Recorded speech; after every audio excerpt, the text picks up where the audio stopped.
ನಮಸ್ಕಾರ, ಧ್ವನಿ ಸಮಾಚಾರಕ್ಕೆ ಸ್ವಾಗತ. ನಾನು ಶರತ್ ಬೇಕೂರು. ಮೊದಲಿಗೆ ಇವತ್ತಿನ ಮುಖ್ಯಾಂಶಗಳು.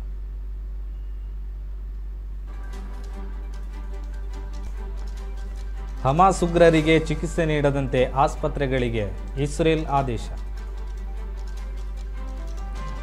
ಹಮಾಸ್ ಉಗ್ರರಿಗೆ ಬೆಂಬಲ ನೀಡಿ ಸಾಮಾಜಿಕ ಜಾಲತಾಣದಲ್ಲಿ ವಿಡಿಯೋ ಹರಿಬಿಟ್ಟ ಮಂಗಳೂರಿನ ವ್ಯಕ್ತಿ. ಇಸ್ರೇಲ್ನಿಂದ 235 ಭಾರತೀಯರನ್ನ ಹೊತ್ತ ಎರಡನೇ ವಿಮಾನ ಭಾರತಕ್ಕೆ ಆಗಮನ. ಮುಂದಿನ 4 ದಿನಗಳಲ್ಲಿ ಗುಡುಗು ಸಹಿತ ಮಳೆಯಾಗುವ ಸಾಧ್ಯತೆ, ಕೇರಳದಲ್ಲಿ ಯೆಲ್ಲೋ ಅಲರ್ಟ್. ಸಿಎನ್ಜಿ ಆಟೋ ರಿಕ್ಷಾಕ್ಕೆ ಆಕಸ್ಮಿಕ ಬೆಂಕಿ, 2 ಸಜೀವ ದಹನ.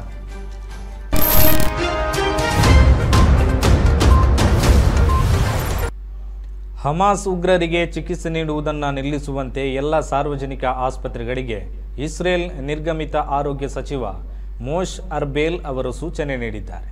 ಇಸ್ರೇಲ್ ಪ್ರಧಾನಿ ಬೆಂಜಮಿನ್ ನೆತಾನ್ಯಾಹು ಅವರಿಗೆ ಆರೋಗ್ಯ ಸಚಿವರು ಬುಧವಾರ ಸಂಜೆ ಪತ್ರ ಬರೆದಿದ್ದು, ದಾಳಿಯ ನಂತರ ಸಾರ್ವಜನಿಕ ಆಸ್ಪತ್ರೆಗಳಲ್ಲಿ ಹಮಾಸ್ ಭಯೋತ್ಪಾದಕರಿಗೆ ಚಿಕಿತ್ಸೆ ನೀಡುತ್ತಿರುವುದರಿಂದ ಆರೋಗ್ಯ ವ್ಯವಸ್ಥೆಯಲ್ಲಿ ಭಾರೀ ತೊಂದರೆ ಉಂಟು ಮಾಡಿದೆ ಎಂದು ಹೇಳಿದ್ದಾರೆ.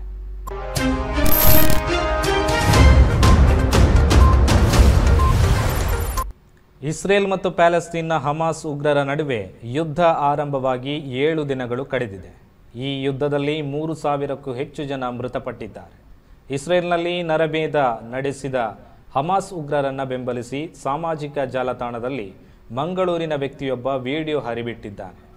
ಮಂಗಳೂರಿನ ಬಂದರ್ ಪ್ರದೇಶದಲ್ಲಿ ತಾಲಿಬಾನ್ ಎಂಬ ಹೆಸರಿನಲ್ಲಿ ಗುರುತಿಸಿಕೊಂಡಿರುವ ಜಕೀರ್ ಎಂಬಾತ ಹಮಾಸ್ ಉಗ್ರರನ್ನು ಬೆಂಬಲಿಸಿ ಪ್ಯಾಲೆಸ್ತೈನ್, ಗಾಜಾ ಹಾಗೂ ಹಮಾಸ್ ದೇಶಪ್ರೇಮಿ ಯೋಧರಿಗೆ ಜಯ ಸಿಗಲು ಪ್ರಾರ್ಥಿಸುವಂತೆ ಕರೆ ನೀಡಿ ವಿಡಿಯೋ ಹರಿಬಿಟ್ಟಿದ್ದಾನೆ.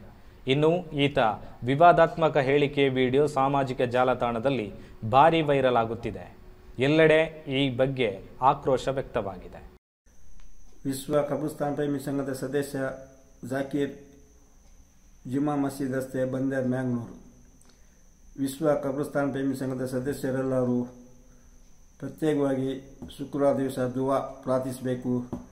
ನಮ್ಮ ಅಕ್ಷ ಪ್ಯಾಲೆಸ್ತೀನ್, ಗಾಜಾ ಹಾಗೂ ದೇಶ ಪ್ರೇಮಿ ಹಮಾಸ್ ಯೋಧರಿಗೆ ವಿಜಯ ಆಗಲಿಕ್ಕೆ ಎಲ್ಲ ವಿಶ್ವ ಕಬ್ರಿಸ್ತಾನ್ ಪ್ರೇಮಿ ಸಂಘದ ಸದಸ್ಯರೆಲ್ಲರೂ ದುವಾ ಮಾಡಬೇಕು.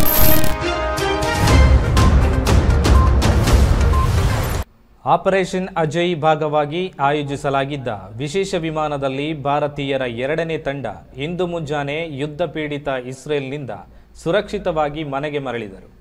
2 ಶಿಶುಗಳು ಸೇರಿದಂತೆ 235 ಭಾರತೀಯರನ್ನ ಹೊತ್ತ ವಿಮಾನ ಶನಿವಾರ ನವದೆಹಲಿಯ ಇಂದಿರಾ ಗಾಂಧಿ ಅಂತಾರಾಷ್ಟ್ರೀಯ ವಿಮಾನ ನಿಲ್ದಾಣದಲ್ಲಿ ಬಂದಿಳಿದಿದೆ.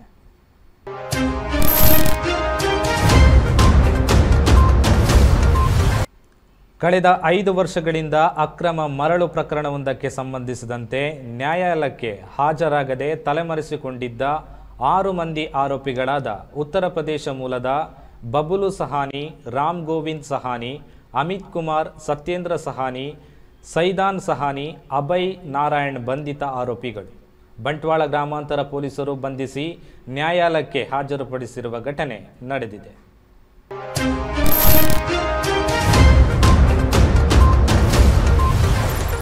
ಭಾರತೀಯ ಹವಾಮಾನ ಇಲಾಖೆ ಅಕ್ಟೋಬರ್ 16ರವರೆಗೆ ವಾಯವ್ಯ, ದಕ್ಷಿಣ ಮತ್ತು ಪೂರ್ವ ಭಾರತದ ವಿವಿಧ ಪ್ರದೇಶಗಳಲ್ಲಿ ಮಳೆಯ ಮುನ್ಸೂಚನೆ ನೀಡಿದೆ.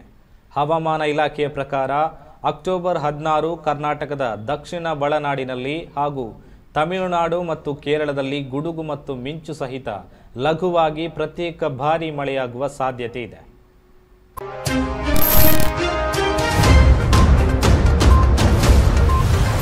ಕುಂಬಳೆ ಸರ್ಕಾರಿ ಹೈಯರ್ ಸೆಕೆಂಡರಿ ಶಾಲೆಯ ಪೂರ್ಣಗೊಂಡ ಬಹುಮಹಡಿ ಕಟ್ಟಡವನ್ನು ಸಾರ್ವಜನಿಕ ಶಿಕ್ಷಣ ಸಚಿವ ವಿ ಶಿವನ್ಕುಟ್ಟಿ ಅಕ್ಟೋಬರ್ 16ರಂದು ಮಧ್ಯಾಹ್ನ 2:30ಕ್ಕೆ ಉದ್ಘಾಟಿಸಲಿದ್ದಾರೆ ಎಂದು ಸಂಬಂಧಪಟ್ಟವರು ಶುಕ್ರವಾರ ಕುಂಬಳೆಯಲ್ಲಿ ನಡೆಸಿದ ಸುದ್ದಿಗೋಷ್ಠಿಯಲ್ಲಿ ಮಾಹಿತಿ ನೀಡಿದ್ದಾರೆ.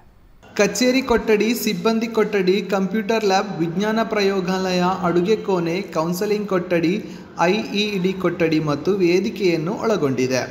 ಪ್ರೌಢಶಾಲೆಯಲ್ಲಿ 1679 ವಿದ್ಯಾರ್ಥಿಗಳು ಮತ್ತು ಹೈಯರ್ ಸೆಕೆಂಡರಿಯಲ್ಲಿ 605 ವಿದ್ಯಾರ್ಥಿಗಳು ಸೇರಿದಂತೆ 2283 ವಿದ್ಯಾರ್ಥಿಗಳು ಇಲ್ಲಿ ವ್ಯಾಸಂಗ ಮಾಡುತ್ತಿದ್ದಾರೆ.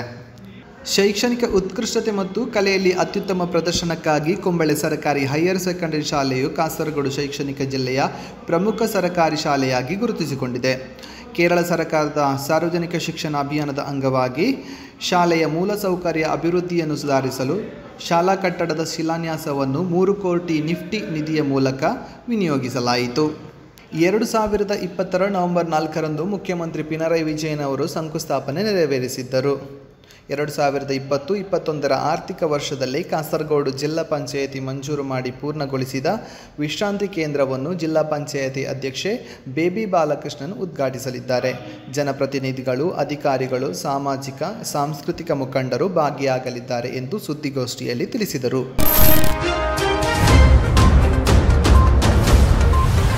ರಾಜ್ಯ ಸರ್ಕಾರದ ದುರಾಡಳಿತದ ವಿರುದ್ಧ ಪೆರ್ಲದಲ್ಲಿ ಹೆಣ್ಮಕಜೆ ಯುಡಿಎಫ್ ಸಮಿತಿಯಿಂದ ಪಾದಯಾತ್ರೆ ಜರುಗಿತು. ರಾಜ್ಯ ಸರ್ಕಾರದ ದುರಾಡಳಿತದ ವಿರುದ್ಧ ಯುಡಿಎಫ್ ನಡೆಸಲಿರುವ ಸೆಕ್ರೆಟರಿಯೇಟ್ ಮುಷ್ಕರದ ಪ್ರಚಾರಾರ್ಥದ ಅಂಗವಾಗಿ ಹೆಣ್ಮಕಜೆ ಯುಡಿಎಫ್ ಸಮಿತಿ ನೇತೃತ್ವದಲ್ಲಿ ಪಾದಯಾತ್ರೆ ನಡೆಯಿತು. ಡಿಸಿಸಿ ಪ್ರಧಾನ ಕಾರ್ಯದರ್ಶಿ ಸೋಮಶೇಖರ್ ಜೆಎಸ್ ಪಾದಯಾತ್ರೆ ಉದ್ಘಾಟಿಸಿ ಮಾತನಾಡುತ್ತಾ, ರಾಜ್ಯವನ್ನಾಳುವ ಎಡರಂಗ ನೇತೃತ್ವದ ಸರ್ಕಾರ ಎಲ್ಲ ರಂಗದಲ್ಲೂ ವಿಫಲತೆ ಕಂಡುಕೊಳ್ಳುತ್ತಿದ್ದು, ಬೆಲೆ ಏರಿಕೆ, ಭ್ರಷ್ಟಾಚಾರ, ಉದ್ಯೋಗ ಸೃಷ್ಟಿಯಲ್ಲಿ ಪಕ್ಷಪಾತಿಯ ನಿಲುವಿನ ವಿರುದ್ಧ ಜನ ಬೀದಿಗಿಳಿದು ಪ್ರತಿಭಟಿಸುತ್ತಿದ್ದರು. ಆಡಳಿತಾರೂಢರು ತುಟಿ ಬಿಚ್ಚದಿರುವುದು ಖೇದನೀಯ ಎಂದರು. ಹೆಣ್ಮಕಜೆ ಯುಡಿಎಫ್ ಸಂಚಾಲಕ ರವೀಂದ್ರನಾಥ್ ನಾಯಕ್ ಶೇನಿ ತೋಟದ ಮನೆ ಅಧ್ಯಕ್ಷತೆ ವಹಿಸಿದ್ದರು. ಮುಸ್ಲಿಂ ಲೀಗ್ ನೇತಾರ ಆದಿತ್ ತಂಗಳ್ ಮೊಗ್ರಾಲ್ ಮುಖ್ಯ ಭಾಷಣಗೈದರು. ಹೆಣ್ಮಕಜೆ ಮಂಡಲ ಕಾಂಗ್ರೆಸ್ ಅಧ್ಯಕ್ಷ ಬಿಎಸ್ ಗಾಂಭೀರ್, ಹೆಣ್ಮಕಜೆ ಮುಸ್ಲಿಂ ಲೀಗ್ ಸಮಿತಿ ಅಧ್ಯಕ್ಷ ಎಕೆ ಶರೀಫ್, ಬ್ಲಾಕ್ ಕಾಂಗ್ರೆಸ್ ನೇತಾರ ಅಮು ಅಡ್ಕಸ್ತಲ ಮೊದಲಾದವರು ಮಾತನಾಡಿದರು. ಹಮೀದ್ ಅಲಿ ಕಂದಲ್ ಸ್ವಾಗತಿಸಿ ಸಿದ್ದಿಕ್ ಒಳಮುಗೇರ್ ವಂದಿಸಿದರು. ಉಕ್ಕಿನಡ್ಕದಿಂದ ಆರಂಭಗೊಂಡ ಪಾದಯಾತ್ರೆಗೆ ಹೆಣ್ಮಕಜೆ ಮಂಡಲ ಕಾಂಗ್ರೆಸ್, ಯೂತ್ ಕಾಂಗ್ರೆಸ್, ಮಹಿಳಾ Congress, Muslim league, youth league, MSF ಕಾರ್ಯಕರ್ತರು ನೇತೃತ್ವ ನೀಡಿದರು.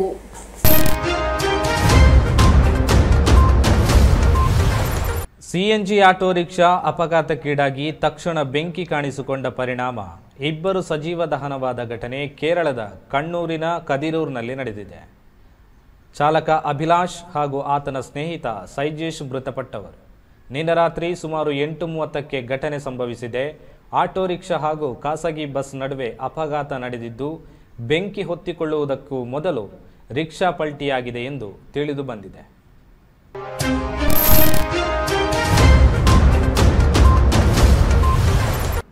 ಹತ್ತು ವರ್ಷಗಳ ಹಿಂದಿನ ಪ್ರಕರಣಕ್ಕೆ ಸಂಬಂಧಿಸಿದಂತೆ ತಲೆಮರೆಸಿಕೊಂಡಿದ್ದ ಆರೋಪಿಯನ್ನ ಕಾಪು ಪೊಲೀಸರು ಮುಂಬೈಯಲ್ಲಿ ಬಂಧಿಸಿ ಕರೆತಂದು ಉಡುಪಿ ನ್ಯಾಯಾಲಯಕ್ಕೆ ಹಾಜರುಪಡಿಸಿದ್ದಾರೆ. ಉದ್ಯಾವರ ಅಕುಂದ್ರು ನಿವಾಸಿ ಗಣೇಶ್ ಪೂಜಾರಿ ಬಂಧಿತ ಆರೋಪಿ.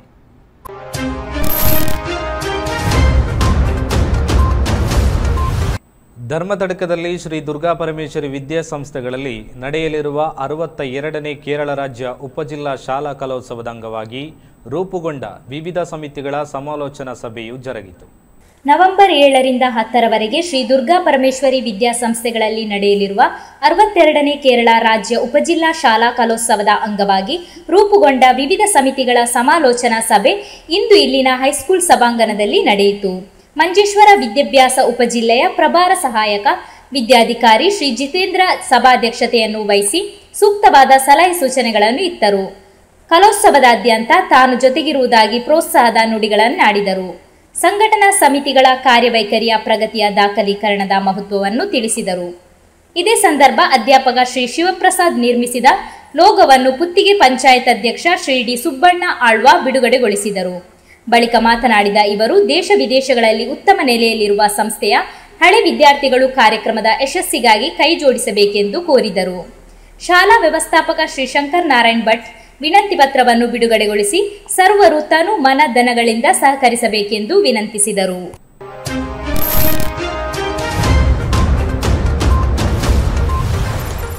ಕರ್ನಾಟಕ ರಾಜ್ಯ ರಸ್ತೆ ಸಾರಿಗೆ ಸಂಸ್ಥೆಯು ಈಗಾಗಲೇ ಸಾಕಷ್ಟು ಸಂಖ್ಯೆಯ ಐಷಾರಾಮಿ ಬಸ್ಸುಗಳನ್ನು ಪರಿಚಯಿಸಿದ್ದು, ಇದೀಗ ಈ ಸಾಲಿಗೆ ಪಲ್ಲಕ್ಕಿ ಎಂಬ ಹೊಸ ಸ್ಲೀಪರ್ ಕೋಚ್ ಬಸ್ ಸೇರ್ಪಡೆಗೊಂಡಿದೆ.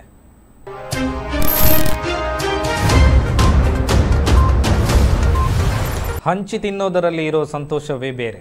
ಹಂಚಲು ಸಮಾನ ಲಿಂಗೀಯರು ಅಥವಾ ಸ್ವಜಾತಿಯರು ಆಗಬೇಕೆಂದಿಲ್ಲ. ಉಳ್ಳವನು ಜೊತೆಯಲ್ಲಿ ಇರುವವರಿಗೆ ನೀಡುವ ಮನಸ್ಸಿರಬೇಕು ಅಷ್ಟೇ. ಅಂತಹದೊಂದು ವಿಡಿಯೋ ಇವತ್ತಿನ ವೈರಲ್ ಸೆಗ್ಮೆಂಟ್ನಲ್ಲಿ. ಇದರೊಂದಿಗೆ ಇಂದಿನ ಸಮಾಚಾರವನ್ನು ಮುಕ್ತಾಯಗೊಳಿಸ್ತಾ ಇದ್ದೇನೆ.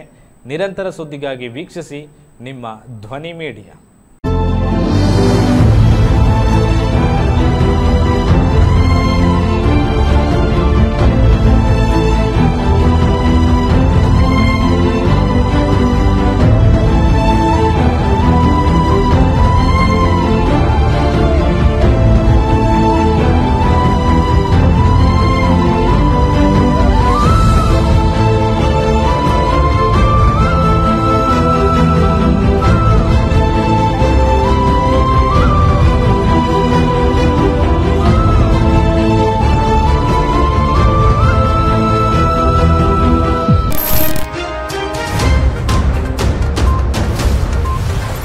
ನಿಮ್ಮ ನೆಚ್ಚಿನ ಧ್ವನಿ ಮೀಡಿಯಾ ಆ್ಯಪ್ ಇದೀಗ ಗೂಗಲ್ ಪ್ಲೇಸ್ಟೋರ್ನಲ್ಲಿ ಲಭ್ಯವಿದೆ. ಗೂಗಲ್ ಪ್ಲೇಸ್ಟೋರಿಗೆ ಹೋಗಿ ಧ್ವನಿ ಮೀಡಿಯಾ ಅಂತ ಟೈಪ್ ಮಾಡಿ ಉಚಿತವಾಗಿ ಡೌನ್ಲೋಡ್ ಮಾಡಿಕೊಳ್ಳಿ. ನಿಮ್ಮ ನೆಚ್ಚಿನ ಎಲ್ಲ ಕಾರ್ಯಕ್ರಮಗಳನ್ನು ತಪ್ಪದೇ ವೀಕ್ಷಿಸಿ. ಯೂಟ್ಯೂಬ್ನಲ್ಲಿ ಧ್ವನಿ ಮೀಡಿಯಾ ಅಂತ ಟೈಪ್ ಮಾಡಿ ಸಬ್ಸ್ಕ್ರೈಬ್ ಮಾಡಿಕೊಳ್ಳಿ. ಧ್ವನಿ ಮೀಡಿಯಾವನ್ನ ಫೇಸ್ಬುಕ್, ಇನ್ಸ್ಟಾಗ್ರಾಮ್ ಹಾಗೂ ಟ್ವಿಟರ್ಗಳಲ್ಲೂ ವೀಕ್ಷಿಸಬಹುದಾಗಿದೆ. ಧ್ವನಿ ಮೀಡಿಯಾ, ನಿಮ್ಮ ಧ್ವನಿಗೆ ನಮ್ಮ ಧ್ವನಿ.